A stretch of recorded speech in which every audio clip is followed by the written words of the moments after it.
Hello, everyone. My name is Julie McVeigh, and this is Unordinary Made Ordinary, where we talk about extraordinary experiences of everyday people. And today we're talking with Theresa. Welcome, Ellen. Thank you, Julie.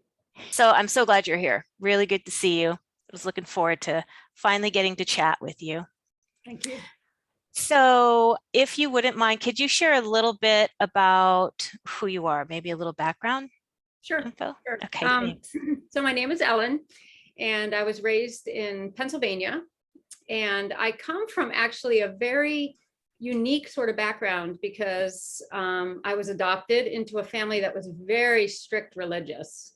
And so I have a very strict religious upbringing in a lot of my history. But what is so interesting is in the midst of all of that, I was having these crazy supernatural experiences that I couldn't tell anybody about because it was seen as unacceptable in my household. So like every morning I would be reading the Bible with my parents. I had to memorize scripture. I was in church all these different times, and all this. And then in the meantime, I'm off to the side, just having these angelic encounters. And I was having encounters with supernatural beings starting at the age of 5. This was very common for me. And like anytime I would watch movies and things like that, it would be like, I would go back into my bedroom and I could almost put myself in the movie. It was really interesting. It was almost like I could manifest things around me and feel that whole movie coming alive and like all sorts of things. It's really, really bizarre, but I could never tell anybody. There was like no room for that because my parents were very much the supernatural is demonic or it no longer exists. And it has to be in one way if it's going to exist. So it had to be with Jesus. It had to be with the Holy Spirit. It had to be with God, all of those things. But what was interesting was it was during the 70s, my parents were very much into adopting. And so I was adopted, then they adopted my sister, who came in with a whole hell of a lot of problems. And so what she did was she brought all this darkness into our house, which we had actually never experienced before. So then my whole life flipped upside down. And I was no longer seeing angels anymore, but now I was seeing these very dark spirits. And I was having, because she was very abusive and she was doing all these terrible things to all of us siblings, that changed the whole energy of the house completely. And so any good that I was feeling, any safety I was feeling, anything just went out the window, whether it was in the natural or whether it was in the supernatural. And so I stopped having these encounters with light. And I don't know how to explain this, but I would see light shafts come into my room as a little girl, but then that all changed. And I started to see dark presences in my room, and they would sit on the edge of my bed, and I would feel taunted at night. And I felt like I could hear laughter in the background. And I didn't know any of what was happening to me. I didn't know that I had clairaudience. I did audio. I didn't know that I was clairvoyant, that I could see things. I just was having these encounters and experiences that I couldn't tell anybody. But it was like they mirrored, it's like they mirrored my life though too, which I think is really interesting because sometimes there can be a separation. People will say, I had an encounter and it was separate from what was happening in my life, but that wasn't the case. Because all this hell was breaking loose in my house and there was a lot of violence and abuse. And, I'm not going to get into that. I have other interviews if people want to see that. But then what was happening was everything that was happening on a real low vibration of anger, bitterness, rage, fear, my sister just trashing me all the time, was showing itself in energy. And it was showing itself in my own body. My physical body would just shake at different points.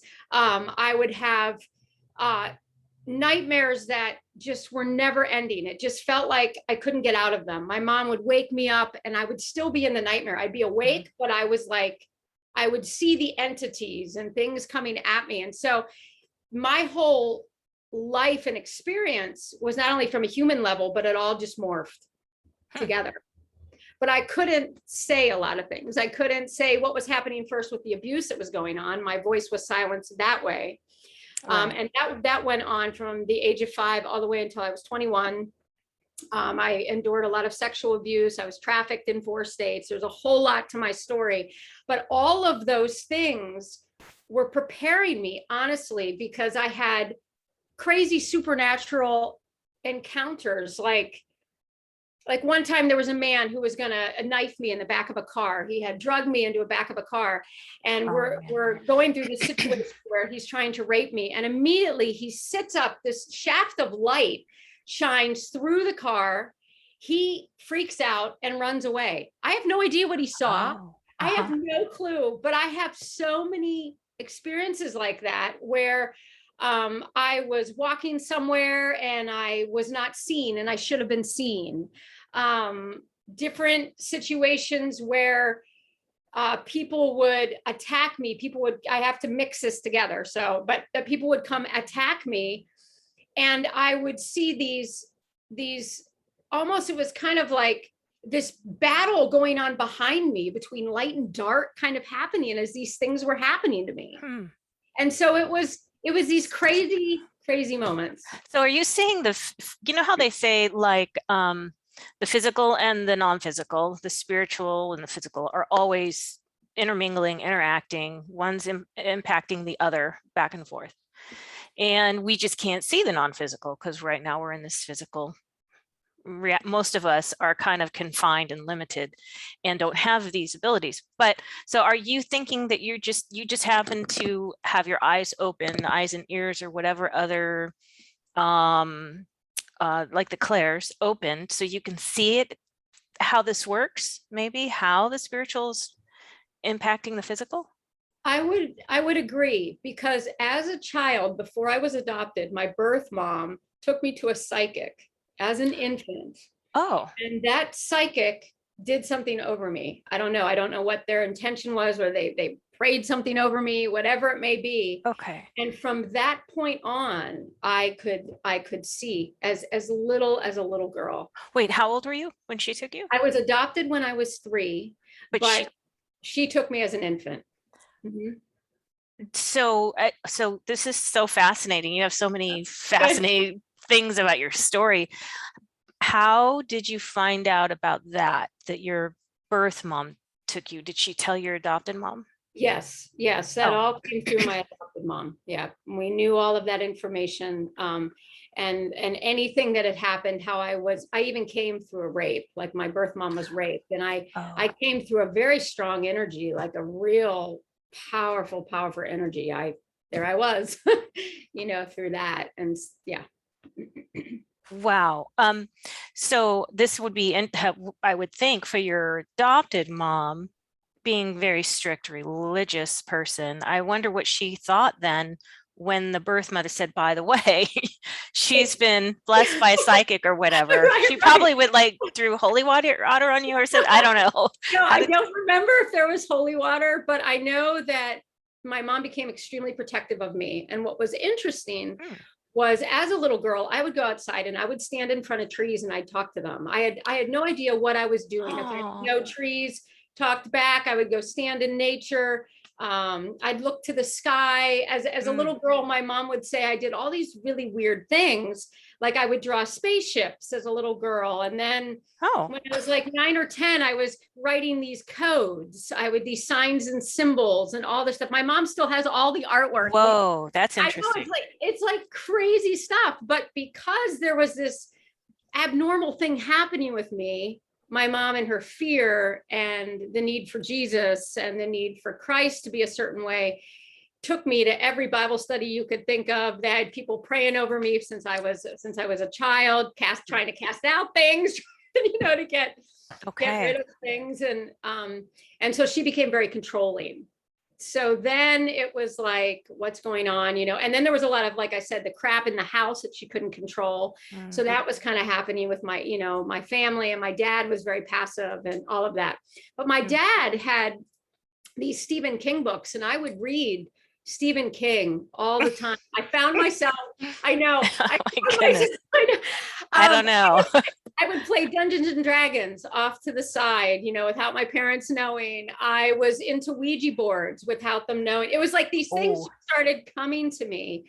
I created even my own Ouija board when I was 11, and Wow. I talked to it, and the little rock I had sitting on it moved and shifted. And there were these things that I was interacting, but if it ever came out, like the board was tossed, Yeah, um, the little 8 ball thrown away, you only need to of go to course. God. So Right. Oh my goodness. So, okay. I'm sorry. No, that's okay. You've answered some of the questions, that I wanted to ask, but apparently okay, so this has been going on since childhood, which is the case for some. And so at what age did it start falling into place? Like this is okay. I am gifted, or these are things that are positive rather than negative. Like, where did that start transitioning? I would say that my whole journey of being on earth has been a remembering, honestly, of like who I am and where I come from. So I had an encounter with Christ. I had that at the age of 21. It was Okay. obviously a specific way. I've deconstructed religion now in a lot of ways, but I had this encounter with Christ where I just felt myself awaken Mm. to the presence of the divine in me, which I had never ever encountered up to that point. I had all these weird other experiences, but I had Right. never encountered something that felt within me. Oh, Everything felt outside out. me up I to see. that point. But this felt in me. I was like, what is this? What's going on? And it was Okay. from that point that I immediately transitioned right into Christianity, full blown Christianity, the charismatic Christianity, though. Right. Sounds like your I adopted mom was the other end of the spectrum of charismatic, right? Yeah, she was very legalistic, and The it was legalist. very denominational. I won't say the denomination, just I don't maybe, Okay. but Okay. it was very denominational. So then I went Yeah. to the charismatic because I Gotcha. was a signs and wonders girl. Okay, this Right. this was who I. Right. So then I started seeing prophets and prophecy, and I would be getting things while I was sitting there that was the same that somebody else was doing, and I'm like, what is this gift? What is this? Because Interesting. nobody had taught me anything. And Yeah, then because you went to the more legalistic cessation of the gifts oh, mentality or belief system, right? yeah, very much so. Yeah. And I was also going into darker things. So then, Oh, that right. Right. acceptable. So then I started seeing healings happen, and I was like, oh, that's really interesting. Like I would go to the front of the church and I'd sense somebody had a headache, and somebody would say, we're praying for someone for a headache. So they'd lay hands, and I would be like, they're not going to get healed. It's like I knew these, I don't know, I just knew these things, and then they wouldn't get healed. And then I would feel like heat in my hand, and I would be like, well, if I'm supposed to go over to them, they're going to get healed. So I'd go over, I'd lay hands, they were healed. I was like, what is happening? So I had to sit down. I sat down with several pastors at that point because there's a lot to my story, because there was a massive healing journey that had to happen, but then there was also a discipleship in the Mm. gifts, which I didn't realize what these gifts were. So they Yeah. started to put language to psychic ability was prophecy. Yeah. I was a seer. I was always seen in the spirit. In the church, I would see angels. I would see light again. I was then seeing light again. I was seeing um, So the church would call these things seer and prophecy, and discerning of spirit. outside of the church would be clairvoyance, and so Correct. just different names for the same abilities. Completely different names for the same abilities, but nobody had taught me that. So I got scripted into this one way, right? Right. Right. But it was beautiful because they allowed me to explore Yeah. these gifts. Hmm. And so I play piano, I'm a musician. And so I would play different chords, not knowing that sound created healing or vibrations, but it's just like I knew what to Yeah. play. I'd be like, I need to play F. And so I'd play F in the church, and people were getting healed. No joke. People were standing Oh. up out of wheelchairs. Hmm. People's bones in their feet were healing. But Hmm. I didn't know what was happening. I just said, oh, this is this is God, doing these things, and which I still believe there is an element of source energy there, but there was Sure. also vibration, just the very Right. sound vibration. I didn't Yeah, know that. I'm learning more about that now with how healing sound can be. I've heard that before, but now I'm learning more about the healing frequencies of Yes, sound, music. It's amazing. It's sounds. beautiful. binaural beats, all of these things. And so I would go into the church by myself, like when no one was there, and I would just play for hours. And I'd start channeling, which Yeah. in my head was, I'm prophesying. I was kind of, but I would get these downloads and I would just sing them in the church. And so I Yeah. would just record them and I would watch people weep and people get healed and things were happening. I was like, okay, what, what is all this like? And I felt like there that it was, you're a healer, Ellen, you're a healer. Like where you go, you're a healer. And I was Hmm. like, oh, okay, this is so interesting. And so then I started writing because I was like, the next thing, nobody taught Automatic me. writing. Nobody ever taught me. I was like, oh, I wonder maybe I need to write down what I'm hearing. So I started writing. I've got 20, 25 notebooks in totes full of just writing, whether it was for me personally, whether it was for the earth. But I didn't know what, I was still like, but I was alive. Like I was alive because I was being able to freely move. Yeah. And then what I ended up doing was I was a school teacher and I saw crazy things happen in my classroom. I could tell you stories where kids were like, because I taught anger management, and kids would come into the room and they'd immediately calm down. And they'd be like, what's in this room? What's here? And I'm like, I don't know, just that, source energies here, good vibes are here. I was trying, I didn't quite have the language for it. I didn't really know what it was. Right. But I watched kids. I this one night I woke up and I had this vision, and it was like a live vision. And I was always seeing live visions, and I would go places in these visions, but I didn't realize I was actually astral projecting. I didn't know what was happening. I just knew all of a sudden I'm in this vision, and whether it was I was in another country or whether I was following someone. And in this one particular vision, I landed on the back road, and in front of me was one of my students. She had a black hoodie on, and she was walking and she was crying. And so in the vision, I just began, like, it's almost like lucid dreaming. I began talking to her, and I was like, turn around. You need to turn around. You need to turn. So she turns around. Now this is in the vision. This is just a vision. I believe I'm having a vision. So, Right. so I said, turn around. And she's like weeping. And I said, you'll make it. You'll make it. Well, the next morning I went to class, and I said to her, I said, hey, were you on a back road? Long story short, she said, I was on a back road. I was going to go kill myself. And I heard something tell me to turn around. And when I did, I just walked all the way back to my house. That's just, oh, yeah. wow. Wow. Come on. I know. So I was like, okay, so these gifts are not for the self-service of me. They're to be for other people. So then I was like, I need to expand this. What is this? So I started reading every book I could. And at the point, it was more Christian based. But then I started to move into Uri Geller, who used to bend spoons and like all these things. And I started to dive into all those other things because I was like, wait, people are also having experiences in other religions and other spiritualities, which I was told to stay away from. Right. And my upbringing, my parents knew I have Cherokee in me, and I was always drawn to shamanic stuff and to Native Americans, but was never allowed to express it. So what ended up happening was I would just read these books by these Indians and their encounters and the prophecies they were giving over the earth. And I was like, my God, this is connecting with, and I'd go to my notebooks and I'd open it up and I'm like, my God, it was like we were together scribing the same thing. It was, but for me, it was all an innocent. I didn't quite know, you know what I mean? But I knew something. It was like I was remembering who I was. And so then when I left teaching, I went overseas, and that's where I've been for the last 16 years until COVID brought me back here.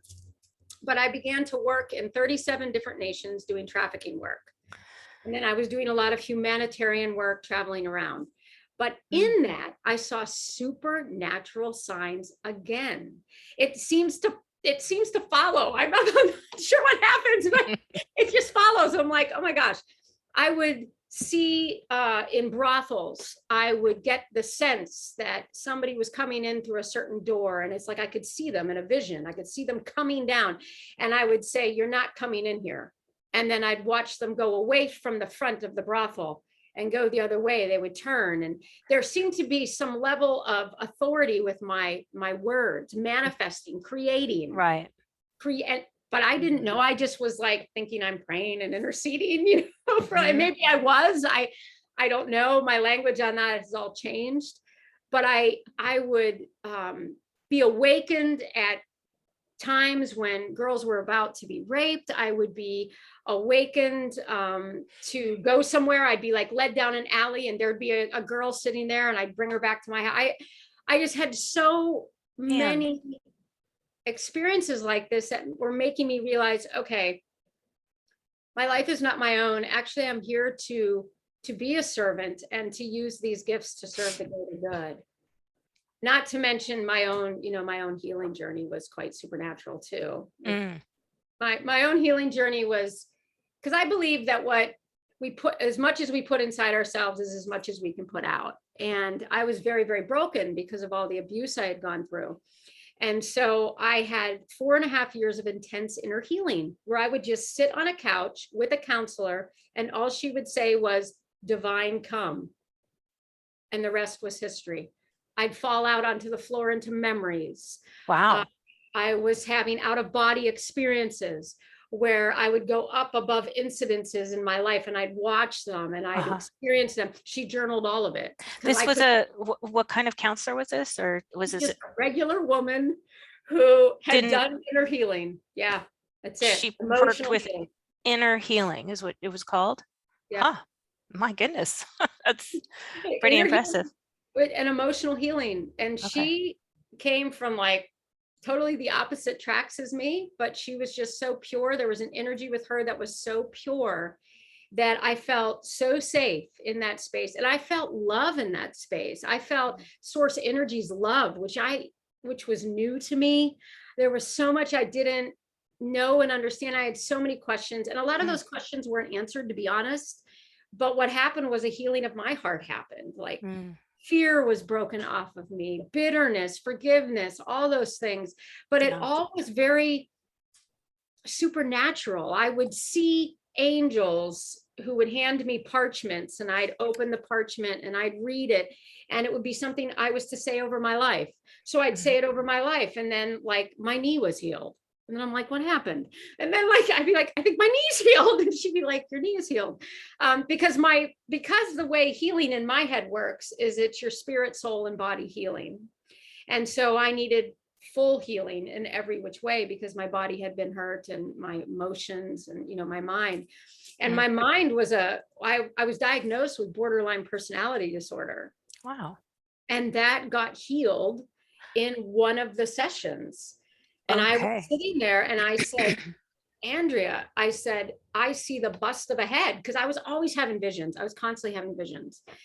And she'd say, go with that, stay with that. And so I saw all these numbers on top of the head and they started to shift. And then I felt on my own head, this like energy start to shift around above my head. And I started to see these different personalities like merge right back into me. And I was suddenly whole and it was quiet. And I said, Andrea, it's quiet. She didn't do anything. She didn't touch me. We weren't on medication. I was just following the vision. This is what I've done all my life. I just followed the vision. And as I followed it, stillness came and I said, it's all quiet. Of course, I started crying because I hadn't, cried in so long, and the voices were gone and things were quiet. And I was like, what just happened? And she said, Ellen, your mind's been restored. And I mean, wow. How long ago was that? Oh gosh, 18 years ago. Oh, okay. Long time ago. Yeah. Man, so when you were out before COVID hit, well, when did you transition from the religious labeling and mindset, I guess I would call it, to more of an open way of thinking about things? That happened after I saw a Buddhist monk heal someone in India. Oh, interesting. Yeah, it was. Okay. It was You were like, wait, how does that happen? Is that what you're thinking? Like, I know. So that wasn't Jesus. Was it Jesus? Or right? Right. I know. So going overseas was the best thing I could have ever done, because it exposed me to other religions and other different forms of spirituality, got me out of American culture, which can be so in a lot of ways ego driven, focused. I was living in real poverty areas. I was in places where ISIS was. I was in places where I saw a whole lot of stuff, and I was in high intensity work. And in the midst of that, in nations that weren't Jesus focused. Right, right. And so I was up, we were, it's so funny. We were up praying. Here we were, as our little missionary group. We were up praying in Dharamshala in northern India. And this monk started to come around me, and I began to feel power being drawn from my gut. I saw him standing there. I felt like he was drawing the power from me. And I'm like, what is going on? What's this guy doing? So of course I prayed, like, in Jesus' name, don't draw any more power. And then he went a different direction. And as he went a different direction, there was this blind man that was sitting there, and he just put his hand on this man's eyes, just like this, and the man could see. And I said, what the hell was that? Wow. Mm. And so I didn't tell anyone. I just looked. I didn't say anything. Like, what are you going to do? But it caused me to keep going back to the Buddhist temple, because Okay. I kept returning to that temple when no one saw me. And I was returning to the temple, checking it out, watching what was happening. I could sense peace. I sensed the unique vibration there. It was very different. People weren't striving. They weren't working. And I was like, what is this? And then little by little by little, throughout all the nations, I just started seeing witch doctors do things, and there would be healings that would happen. I met shamans, when I was in Africa, they were healing people. And then I was realizing the way that I was healing people was exactly the same, just different language, different ways to go about it. Yeah. And I was like, okay, are we all one here? Like what is happening? And so that started the shredding, and my entire time, the shredding of Christianity, not like just the religious aspect of it. I believe Jesus is still cool. So, but like the religious aspect, the bondage, the rules, the legalism, the gaslighting Of shifted. course. Yep. And I was realizing, Yep. oh my gosh, people all over are doing these things. People are using herbs. That's where I was exposed to plant medicine, which I'm going to be doing in August of next year. I'm going to do an ayahuasca thing, in Peru. And so I just began to see these miraculous things happen around me that I couldn't explain, but I was having too. And I was like, well, why are you having gold dust on your hand and you're a shaman? Why is gold dust on your hand? Isn't that supposed to be only on my hand? Why is oil coming out of your hands? Because oil would seep out of my hands. And I'd be like, why is oil seeping out of your hands? And you're Hindu. What is going on here? So it was amazing how really the universe used signs and wonders to not only rescue me and capture me and heal me, but also use the supernatural to flow through me. But also he used the supernatural to confound me. And I was confounded. Interesting. By what these people doing. Beggars. I saw beggars on street corners doing different things. And I was like, okay, this is all. Wow. Yeah. So what is your mission these days? How would you label that, or how describe that? Boy. I would say I'm still evolving into that. Yeah. But I am. So when I came back from COVID, because COVID forced me back to here, I was living in Southeast Asia, doing my thing. And then I was like, I got to get out of the country, because it was going into some really weird lockdowns. And I was like, I don't want to be right in the country. So I came back here. And so I've been on a sabbatical season for the last 2 years. And these 2 years have been critical, because I've been laying to rest a lot of the old stuff that I was doing in certain labels and forms, and picking up now like new things. So I have my singing bowls. I'm experiencing my singing bowls, and I'm doing healing work. I just got trained as a Reiki practitioner. So and I was realizing, like, the Reiki practitioner, she goes, you've already been doing this. Why are you getting trained? I said, because I need to. So I have that. I got some life coaching certificates as well. Whether I will use all of this, I don't know. but I know that I'm in the process of writing a book. I had to get rid of one book I was writing because the story changed once I deconstructed.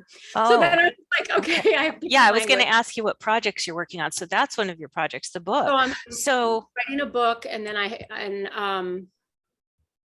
what else? Yeah, right now I'm just kind of writing a book.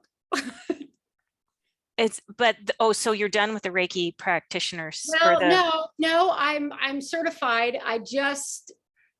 Right now I'm still on this sabbatical season. I don't know how okay. long this is going to go, but it's like a quiet season for me. I'm spending lots of time by myself, and I'm Mm, meditating a lot, and I'm going into realms that it's almost like I'm where I did everything outward focused, and I believe that's important. It's like I'm once right, again taking time for the inward focus. right, So I'm for studying, sure. I'm astral projecting in the morning. Yeah, I was going to ask you, like, do you still astral Yes, project? And I do. is it, do you want to share any of your recent experiences with us or visions? Are you still having, premonitions Having or all of visions? it. You still I'm are. still having all of it. So it's It's all inward and quiet, but you're still experiencing some of still this. infinite. It's not stopping. But I notice that when I go to Walmart or I go out, I will have envisioned something I had seen here, and it happens in Walmart. It's My all quiet. I goodness. don't say anything. I'm just quiet. I'm by the avocados, and I'm like, I'm having a deja vu. We've done this before. And I'm Yeah. like, that was the vision 3 months ago. So I'm still experiencing, I'm So still yeah, what are your because I'm always curious about astral projections and out of body stuff because that's what I've personally experienced. But so do you usually hang around home? Do you go off to different astral realms? What's your general experience like? It um sounds like you do it often. yeah, it first started, and I didn't realize how often I do it, but it first was a lot around the home. Like I was just in my neighborhood. There I was kind of astral projecting. But because of prayer and intercession, which I had done for so long, and I felt like it took me to other countries, I'm going to other places. I'm going to other countries. I'm not doing anything like I was before, where it was like I was rescuing people or seeing things like that. It's Hmm. just like I'm experiencing a new level of this and learning to get comfortable in it. Hmm. Because I had a hard time with it at first. Like I was bouncing out, and I'm like, wait, whoa. And you know what? I have to pull myself back in because I was just shooting so fast, like up, and I didn't quite know what was happening. But I'm starting now I feel like I can direct it. Right. Are you using more intention now? Use Like, okay, more. I want to do this, and then it happens for you. That happens, yes. Not always automatically. Sometimes it'll be 3 days later, when I'm in a very restful space. Mm. And then I just whoop, I'm like, oh, where was I? Where'd I go? Oh, here I am. Um, and I am experiencing, again, the languages might be different because I'm still learning a whole new language, for me. But I believe I'm experiencing ascended masters or something, because when I leave my body, and this happened when I was in the Philippines too, I met a woman on the journey she looked like she was from the Ming Dynasty way back when. Hmm. And she was this old lady with beautiful gray hair, and she was Asian. And she said, come with me, search with me, come and seek with me. It was like really like, and I was like, whoa, well, that happened in the Philippines. Well, I experienced her a month ago. She was here. And I was Okay. like, So she okay, projected to you I believe so. because But she I was projecting. you were both projecting. Okay. And I Okay. met her in this, how do I describe it? It's like I popped out into this black realm. It was like outer space. I popped out in this black realm, and here I am. And then there she is. And I was like, oh my gosh, you again. So I don't know her significance. Not yet, huh? But I not yet, but I there's think something. she has something's there. The black realm, was it like a black void of nothingness, or Yes, did it seem more like space with stars? No, just a black emptiness. the black emptiness, and then there she was. Okay. And it was so interesting because I've done the stars thing before, Hmm. and that's been interesting because I will see myself in different shapes. So I will see my body will be in the shape of a triangle, or I'll be in the shape of a square, or I'm in like almost like a spaceship type thing Hmm. when I'm doing that. But this one was not that at all. It was just like I was hanging there. And Okay. it was like I was Gosh, waiting for are her. you journaling these? I am. Because goodness, you got to write this stuff down for sure. I am. And I'm going to be really curious about what happens with this one woman, if she's sort of a guide, or like you said, she's going to be teaching you something along the way. And you mentioned spaceships when you were younger, right? Do you Oh have yes, any experience with I ETs? did. I had two extraterrestrial experiences, but they were in my 20s. Oh, I okay. was driving on my way to the university, huge light shaft shone through, and the next thing I know, I was at the university. That was impossible. It would have been, I would Huh. say, I, I was at least 20, 25 minutes away from the university. And there was a mark that was left on my thumb, and it's faded now. You can't really see it anymore, but it was like two circles, two perfectly Oh, round circles on my thumb. so do you have any theories about what happened then, that you Ew. lost 25 minutes I know I or did. of this time? And then I showed up and my car was parked. I got out and everybody said I looked like I had seen a ghost. I remember everybody Okay. telling me that. They're like, what happened? I thought, well, no shit. Yes, I did. I get you could say that. We are. Do you have, yeah, you don't have memories, I guess, of it, I of what have, happened? I can only remember the turn that I was taking, the light shaft, and then I was there. Mm. But I remember being drawn to my thumb. And when I looked down and it was warm, that was like almost like a hot spot. It was almost Huh. like a seared something, but I didn't see anything. I just know that those double circles were there. And then it happened when I was on my way to an inner healing counseling with this one woman. I had to pull the car over because I felt like the car was gonna like fly upwards. It was really Oh, bizarre. So I pulled off to the side of the road and I looked up, and it was almost like if you like Star Trek, Star Wars, when they go to hyperspace and it looks like all these flashes of light are flashing past you. Well, that's what was happening. And I was realizing I was going up, up, up, up, up. And I was literally being projected into this thing. And I came into like a control room, and then I was out of it. And then I was out. I don't know and what you don't happened. remember anything. I remember nothing. When you came back, where were you? In the car. And I was still where I had parked the car. Parked and still in the car.